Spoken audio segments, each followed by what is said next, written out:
और देश में ऐसे ऐसे ज्ञान भरा पड़ा है, ये सब हम छोड़ के सिर्फ कर्मकांड में उलझ गए और पागलपन में बहुत उलझ गए कि कोई सिर पे पगड़ी लगा के उस पे गेहूं बो के बैठे हुए हैं, कोई तो एक मन रुद्राक्ष सिर पर ढो रहे हैं, कोई आदमी एक हाथ ऊपर लेके खड़े। यही इनकी विशेषता है, क्या हाथ नीचे किया ही नहीं। सी व्यक्ति बोलते तुम्हारी क्या विशेषता, नहाए नहीं 30 साल से। ये सब तपस्या, ठीक है तपस्या कोई करे, तपस्या करने अच्छा है, मगर पागलपन नहीं होना चाहिए, शरीर को कष्ट देके। गीता में बहुत साफ साफ बताए, कर्षयंतम शरीरस्तम, इस शरीर में मैं हूं, मुझे कष्ट देते हैं ये लोग, इस तरह से तामसी रूप की तपस्या करने वाले। भगवान कृष्ण ने 18 अध्याय में बोला है सात्विक तपस्या क्या, राजसिक और तामसिक क्या है। और ये तामसिक यही है कि खूब खुद को पीड़ा देना है, खुद को सताना है। तो खुद को सताने से उस बीच उनके भीतर रहने वाले मुझको भी सताते हैं, ऐसे भगवान ने बताया।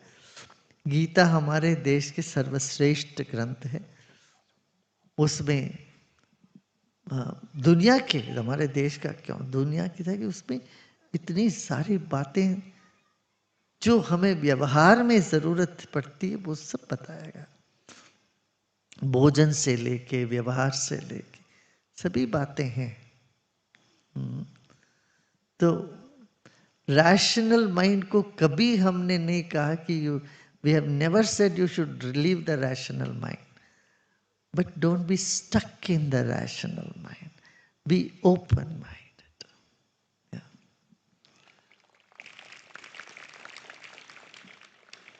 Namaskar Gurudev, my name is Ajay Arora. I am an IS officer working in the state of Punjab. So Gurudev, मेरा सवाल ये है कि sometimes when people belonging to weaker sections, those who are poor basically, they approach us, and sometimes because of rules we are not able to help them because rules are such that we cannot go beyond the rules. Though we feel that we should be helping them, but then rules do not allow us to help them basically. So in this kind of scenario, how a civil servant should deal with these problems? Thank you.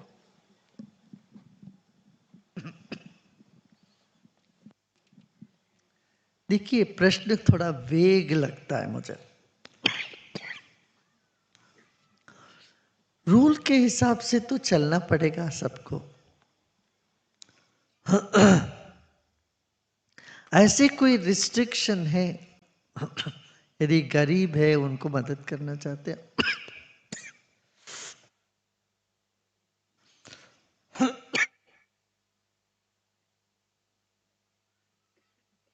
बहुत सारे NGOs काम करते हैं, बहुत सारे सेवा परक संस्थाएं काम कर रहे हैं, उनके जरिए कर सकते हैं, उनको बोल सकते हैं।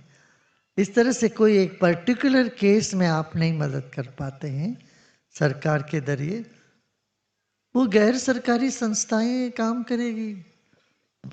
मगर किसी को कोई बर्थ सर्टिफिकेट चाहिए, डेथ सर्टिफिकेट चाहिए, किसी तरह की सर्टिफिकेट वगैरह चाहिए, तो वो तो गैर सरकारी संस्था तो नहीं दे सकती।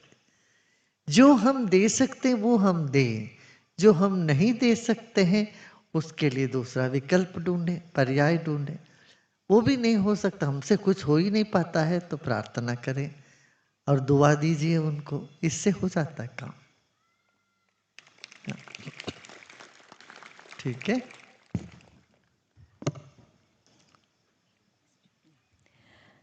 Gurudev, we've been hearing a lot about the government-certified Meru Chikitsa program offered by Shri Shri Wellbeing. Can you please tell us about this technique and its benefits?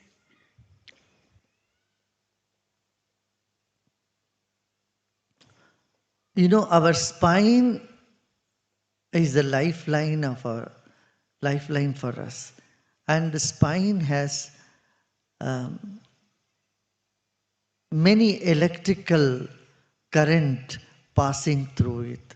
We have like circulatory system and respiratory system, we have an electrical system inside us. Meru Chikitsa works with the electrical system. In that sense, it just sets right the flow of energy in your body, and by that many pains are getting relieved. Many problems of the physical nature gets resolved. A mind becomes very calm and stable and fresh after Meru Chikitsa. So it has been used. So we have brought this up here, like yoga. It's not yoga exactly, but like yoga. In yoga, you have to do something. Here, you don't have to do anything. The therapist will do, and they will just stimulate certain points in the body. Then you will feel that electrical flow is, the energy flow is very smooth and very nice. One feels good about it. And many are getting healed by this process. So now the government has also saw this, understood this and recognized, and has allowed our Sri Sri Wellness Center to certify and continue the program, conduct the programs.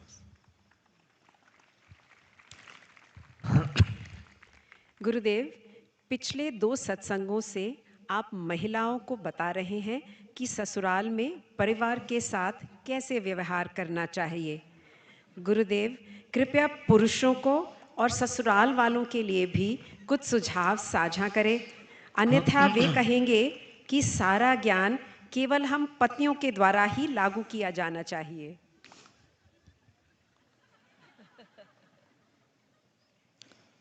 हमने तो दोनों को बताया था, पति पत्नी दोनों को बताया था। पतियों को भी ये देखना चाहिए, दामाद बन के मत रहो। जहां जाते हो ससुराल में दामाद का एक जोश रोश बन के अपना अलगावी एटीट्यूड से मत रहो। हाँ? अलगावीवाद क्या बोलते हैं, अलगावीवाद से नहीं जूझना है और उनको परेशान नहीं करना। तो जहां भी जब भी ससुराल में जाते हो घुल मिल के रहो, उनके बेटे बन के रहो। उस घर में भी अपना स्वामित्व दिखाओ, स्वामित्व ने अपनापन दिखाओ। तो दामाद, ऐसे दामाद आ जाए घर पे जो घुल मिल के रहे। तुम ही अपना सोचो, तुम्हारी बहन का पति आता है घर पे तो वो घुल मिल के रहे तो तुमको कितना अच्छा लगता। और जो वैसे बैठे रहे दूर, सब सोचे कि हमको तो दामाद है, हमारा इज्जत करें, हमारा सम्मान करें, हमको ये बोले वो बोले, ये बड़ा टेंशन वाला काम हो जाता। सबके काम आ जाओ, तो हम दामाद हो मगर उनके घर पे जाके बेटे जैसे व्यवहार करो और उनको जो चाहिए वो सब करो। शॉपिंग करना हो तो उनको जाके करो। हाँ, जब जाते हो दामाद अपने ससुराल में जाके को पूछो अपने ससुर से, अपने सासू माँ से, बोले आपको क्या शॉपिंग कुछ करके लेके आऊँ। अपना खुद का खर्चा करो थोड़ा सा, जैसे घर में खर्चा करते हैं ससुराल का भी खर्चा करो। तो सबको खुश रखो, बस इतना ही है। खुशी मनाओ भाई, कहीं जाके तनाव नहीं पैदा करो। संबंधियों के बीच में संबंधों के बीच में हम तनाव पैदा करते हैं तो वो बड़ा वो हो जाता है, कड़वापन आ जाता है। फिर वो ज़्यादा दिन टिकता नहीं। फिर मधुरता लाने की चेष्टा करो, लोगों से अच्छे मधुर व्यवहार करोगे तो कौन नहीं चाहता है।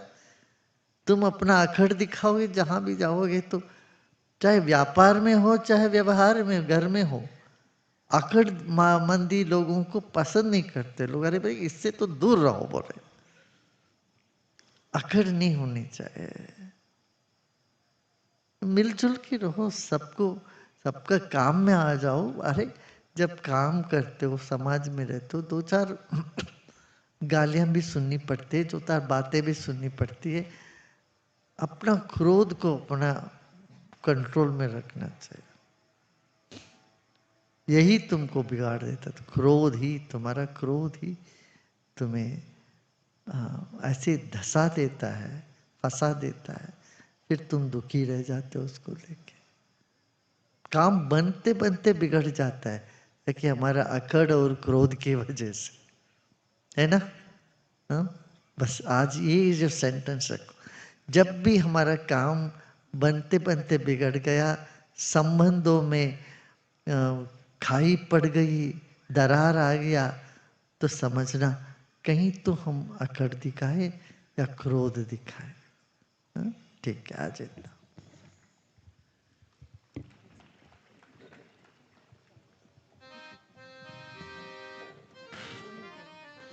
इनको कोई पोएम बोलना है भाई, नहीं तो नींद नहीं आएगी हम रात को।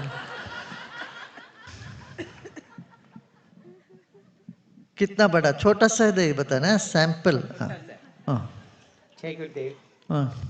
अजब खेल रचाया है, मुझको अपना बनाया है, कंकड़ भरे रास्तों में तूने पुष्प खिलाया है।